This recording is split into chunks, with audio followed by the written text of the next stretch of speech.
Many of you probably went to the one where we had the core specialties, pediatrics, internal medicine. So now you get to the good stuff, all right?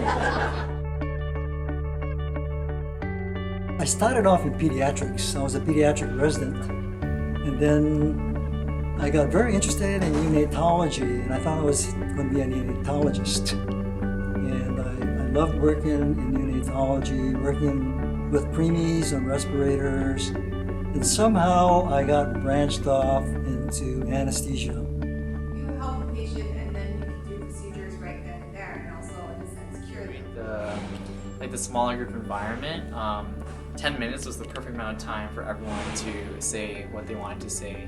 And then now we have an opportunity for all the physicians and the students to go back and see any specialist that they want to.